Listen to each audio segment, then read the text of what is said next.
ನಮಸ್ಕಾರ, ನೀವು ನೋಡ್ತಾ ಇದ್ದೀರಾ ಸುಮನ್ ಟಿವಿ ಕನ್ನಡ. ನಾನು ಮಹೇಶ್.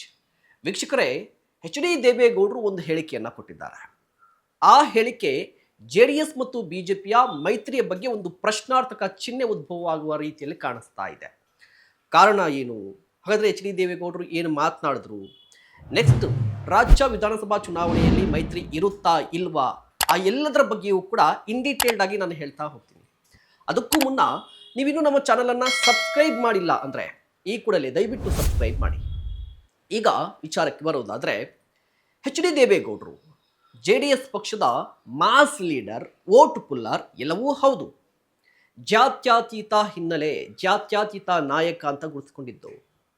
ಬಿಜೆಪಿಯನ್ನ ಕೋಮುವಾದಿ ಅಂತ ಹೇಳಿ ಟೀಕೆ ಮಾಡಿ ನರೇಂದ್ರ ಮೋದಿ ಅವರು ಪ್ರಧಾನಿಯಾದರೆ ನಾನು ರಾಜೀನಾಮೆ ಕೊಡ್ತೀನಿ ಅಂತ ಹೇಳಿ ಸವಾಲ್ ಹಾಕಿ ರಾಜೀನಾಮೆ ಪತ್ರವನ್ನೂ ಕೊಟ್ಟಂತಹ ಎಚ್ ಡಿ ದೇವೇಗೌಡರು ನಂತರ ಅಂದರೆ 2023ರ ರಾಜ್ಯ ವಿಧಾನಸಭಾ ಚುನಾವಣೆಯಲ್ಲಿ ಹೀನಾಯ ಸೋಲಿನ ಬಳಿಕ ಬಿಜೆಪಿ ಜೊತೆ ಮೈತ್ರಿಯನ್ನು ಮಾಡಿಕೊಂಡ್ರು. ಇದಕ್ಕೆ ನಾನಾ ರೀತಿಯ ಕಾರಣಗಳಿದೆ. ಕುಮಾರಸ್ವಾಮಿಯವರ ಮುತುವರ್ಜಿಯೂ ಕೂಡ ಇದೆ. ಕುಮಾರಸ್ವಾಮಿಯವರ ಕಾರಣಕ್ಕೇನೆ ಮೈತ್ರಿ ಮಾಡಿಕೊಂಡ್ರು ಅನ್ನುವ ಮಾತು ಕೂಡ ಇದೆ. ಬಟ್ ಈ ಮೈತ್ರಿ ವರ್ಕೌಟ್ ಆಗುತ್ತಾ ಅನ್ನುವಂತಹ ಪ್ರಶ್ನೆ ಬಂದಾಗ ಪಾಲಿಟಿಕ್ಸ್ ಅಲ್ಲಿ ಒಂದು ಸೂತ್ರ ಇದೆ. ಏನು ಸೂತ್ರ ಅಂತ ಹೇಳಿದ್ರೆ, ಮೇಲ್ನೋಟಕ್ಕೆ ಅಂದರೆ ಈ ದೊಡ್ಡ ದೊಡ್ಡ ನಾಯಕರು ಒಂದಾಗಬಹುದು, ಬಟ್ ಲೋಕಲ್ ಲೆವೆಲಲ್ಲಿ, ತಳಮಟ್ಟದಲ್ಲಿ ಕಾರ್ಯಕರ್ತರು ಒಂದಾಗ್ತಾರಾ ಅಂತ ಹೇಳಿ ಒಂದು ಪ್ರಶ್ನೆ ಒಂದೇ ಬರುತ್ತೆ. ಈಗ ಪಾಲಿಟಿಕ್ಸ್ ಮತ್ತು ಮೈತ್ರಿ ಅಂದರೆ ಮ್ಯಾಥ್ಸ್ ಆಗಲ್ಲ. ಮ್ಯಾಥ್ಸಲ್ಲಿ ಅಂಕಿ ಅಂಶಗಳು ಓಕೆ. ಅಂದರೆ ಜೆ ಡಿ ಎಸ್ಗೆ 30% ಓಟ್ ಇದೆ, ಬಿ ಜೆ ಪಿಗೆ ಒಂದು 20% ಓಟ್ ಇದೆ ಅಂತ ಹೇಳಿದಾಗ ಎರಡೂ ಕೂಡಿದ್ರೆ 50% ಆಗುತ್ತೆ. ಕಾಂಗ್ರೆಸ್ಸನ್ನು ಈಸಿಯಾಗಿ ಸೋಲಿಸ್ಬೋದು. ಇದು ಮ್ಯಾಥ್ಸ್ ವರ್ಕೌಟ್ ಆಗುತ್ತೆ. ಬಟ್ ಕೆಮಿಸ್ಟ್ರಿ ವರ್ಕೌಟ್ ಆಗುತ್ತಾ? ಏನು ಕೆಮಿಸ್ಟ್ರಿ ಅಂತ ಹೇಳಿದ್ರೆ, ಹೊಂದಾಣಿಕೆ ತಳಮಟ್ಟದಲ್ಲಿ, ಕಾರ್ಯಕರ್ತರ ಮಟ್ಟದಲ್ಲಿ, J D S B J ಪಿಯ ಕಾರ್ಯಕರ್ತರ ಮಟ್ಟದಲ್ಲಿ ಈ ಕೆಮಿಸ್ಟ್ರಿ ಹೊಂದಾಣಿಕೆ ಆಗುತ್ತಾ ಅನ್ನುವಂತಹ ಪ್ರಶ್ನೆ ಇತ್ತು. ಈ ಪ್ರಶ್ನೆಗೆ ಉತ್ತರ ಅನ್ನುವ ರೀತಿಯಲ್ಲಿ ಲೋಕಸಭಾ ಚುನಾವಣೆಯಲ್ಲಿ ರಿಸಲ್ಟ್ ಬಂತು. ಲೋಕಸಭಾ ಚುನಾವಣೆಯಲ್ಲಿ ಯಾರು ಕೂಡ ನಿರೀಕ್ಷೆ ಮಾಡಿರಲಿಲ್ಲ. ಕಂಪ್ಲೀಟ್ ಹಳೆ ಮೈಸೂರು ಭಾಗದಲ್ಲಿ 14 ಲೋಕಸಭಾ ಕ್ಷೇತ್ರಗಳು ಬರುತ್ತೆ. 12ರಲ್ಲಿ ಮೈತ್ರಿ ಪಕ್ಷದ ಅಭ್ಯರ್ಥಿಗಳು ಗೆಲುವನ್ನು ಸಾಧಿಸ್ತಾರೆ.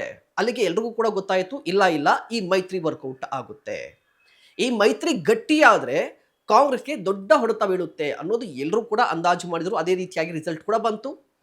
ಅದೇ ಅಂದಾಜು ಮತ್ತು ಆ ರಿಸಲ್ಟನ್ನು ಇಟ್ಕೊಂಡು ಮುಂದೆ ಏನಾಗಬಹುದು ಅಂತ ಹೇಳಿ ಲೆಕ್ಕಾಚಾರವನ್ನು ಹಾಕ್ತಾ ಇದ್ದಾರೆ. ಇದರ ನಡುವೆ ಲೋಕಲ್ ಬಾಡಿ ಎಲೆಕ್ಷನ್ಸ್ ಬರ್ತಾ ಇದೆ. ಈಗ ಗ್ರೇಟರ್ ಬೆಂಗಳೂರು ಅಥಾರಿಟಿ ಎಲೆಕ್ಷನ್ಸ್, ಜಿಲ್ಲಾ ಪಂಚಾಯತ್ ಎಲೆಕ್ಷನ್, ತಾಲೂಕು ಪಂಚಾಯತಿ ಎಲೆಕ್ಷನ್, ಈ ಎಲೆಕ್ಷನ್ಗಳು ಬರ್ತಾ ಇದೆಯಲ್ವಾ. ಈ ಎಲೆಕ್ಷನ್ ಆದ ನಂತರ ನೆಕ್ಸ್ಟ್ ಮತ್ತೆ ಕರ್ನಾಟಕ ವಿಧಾನಸಭಾ ಎಲೆಕ್ಷನ್ ಬರುತ್ತೆ. ಆ ಸಂದರ್ಭದಲ್ಲಿ ಮೈತ್ರಿ ಇರುತ್ತಾ ಅನ್ನುವಂಥ ಪ್ರಶ್ನೆ ಬಂದಾಗ ಎಚ್ ಡಿ ದೇವೇಗೌಡರು ಒಂದು ಹೇಳಿಕೆಯನ್ನು ಕೊಟ್ಟರು. ನಾವು ಮೈತ್ರಿಯನ್ನು ಮಾಡಿಕೊಂಡಿರೋದು ಲೋಕಸಭಾ ಚುನಾವಣೆಗೆ, ಲೋಕಲ್ ಬಾಡಿ ಎಲೆಕ್ಷನ್ಸ್ಗೆ ಅಲ್ಲ ಅಂತ ಹೇಳಿಕೆಯನ್ನು ಕೊಟ್ಟಿದ್ದಾರೆ. ಅದರ ಅರ್ಥ ಮೈತ್ರಿ NDA ಭಾಗವಾಗಿರೋದು ಲೋಕಸಭಾ ಚುನಾವಣೆಗೆ, ವಿಧಾನಸಭಾ ಚುನಾವಣೆಗೆ. ಲೋಕಲ್ ಬಾಡಿ ಎಲೆಕ್ಷನ್ಸ್ ಅಂತ ಬಂದಾಗ ನಾವು ಸ್ವತಂತ್ರವಾಗಿ JDS ಪಕ್ಷದಿಂದಲೇ ನಾವು ಸ್ಪರ್ಧೆ ಮಾಡ್ತೀವಿ. ಎಲ್ಲಿ ನಮ್ಮ ತಾಕತ್ತಿದೆ, ನಾವು ಪಕ್ಷ ಸಂಘಟನೆ ಮಾಡಬೇಕಿದು, ಪಕ್ಷವನ್ನು ಬೆಳೆಸಬೇಕಿದೆ, ಹೀಗಾಗಿ ನಾವು ಏಕಾಂಗಿಯಾಗಿ ಚುನಾವಣೆಗೆ ಹೋಗ್ತಾ ಇದ್ದೀವಿ ಅಂತ ಹೇಳಿಕೆಯನ್ನು ಕೊಟ್ಟಿದ್ದಾರೆ.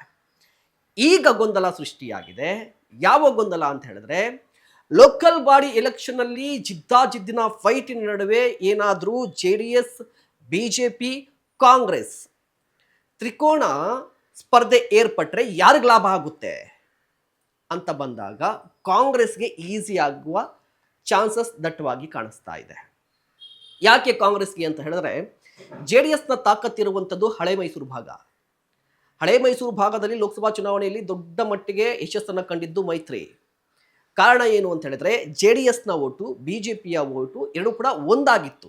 ಒಂದಾದ ಕಾರಣಕ್ಕಾಗಿ ಕಾಂಗ್ರೆಸ್ನ ಓಟ್ ಕಡಿಮೆ ಆಯ್ದಂತೆ ಕಾಣಿಸ್ತಾ ಇತ್ತು. ಬಟ್ ಈಗ ಆ ಒಂದಾದ ಓಟ್ ಅಂದರೆ ಲೋಕಸಭಾ ಚುನಾವಣೆಯಲ್ಲಿ ಒಂದಾಗಿರುವಂಥ JDS ಮತ್ತು BJPಯ ಓಟ್ ಏನಾದರೂ ಸ್ಪ್ಲಿಟ್ ಆದರೆ ಕಾಂಗ್ರೆಸ್ನ ಮತ ಜಾಸ್ತಿ ಆಗುತ್ತೆ. ಆಗ ಈಸಿಯಾಗಿ ಕಾಂಗ್ರೆಸ್ಗೆ ಲೋಕಲ್ ಬಾಡಿ ಎಲೆಕ್ಷನಲ್ಲಿ ಇನ್ನೂ ಸುಲಭವಾಗಿ ಗೆಲುವನ್ನು ಸಿಗುತ್ತೆ ಅಥವಾ ಗೆಲುವು ಸಿಗುತ್ತೆ ಅಂತ ಹೇಳಲಾಗ್ತಾ ಇದೆ. ಬಟ್ ಇದು ಎಷ್ಟರ ಮಟ್ಟಿಗೆ ವರ್ಕೌಟ್ ಆಗುತ್ತೆ ಅನ್ನೋದು ಗೊತ್ತಿಲ್ಲ. ಇದು ಕಾಂಗ್ರೆಸ್ನ ಫ್ಯಾಕ್ಟರ್. JDSನ ಕಥೆ ಏನು ಹಾಗಾದರೆ? ಒಂದು ಕಡೆ ಮೈತ್ರಿ ಅಂತ ಹೇಳ್ತಾರೆ, ಒಂದು ಕಡೆ ಇಲ್ಲ ನಾವು ಏಕಾಂಗಿಯಾಗಿ ಸ್ಪರ್ಧೆ ಮಾಡ್ತೀವಿ ಅಂತ ಹೇಳ್ತಾರೆ. ಹಾಗಾದರೆ JDSನ ಕಥೆ ಏನು ಅಂತ ಬಂದಾಗ JDSನ ಕಾರ್ಯಕರ್ತರಲ್ಲೂ ಕೂಡ ಒಂದು ಗೊಂದಲ ಉಂಟಾಗ್ಬಿಡುತ್ತೆ. ಯಾವ ರೀತಿಯ ಗೊಂದಲ ಅಂತ ಹೇಳಿದ್ರೆ, ಈ ಎಲೆಕ್ಷನ್ ಬಂದ ಸಂದರ್ಭದಲ್ಲಿ ನರೇಂದ್ರ ಮೋದಿ ಅವರನ್ನ ನೋಡಿಕೊಂಡು, ದೇವೇಗೌಡರನ್ನ ನೋಡಿಕೊಂಡು ಲೋಕಲ್ ಬಾಡಿ ಎಲೆಕ್ಷನಲ್ಲಿ ಹೋಗ್ಲಿಕ್ಕಾಗಲ್ಲ.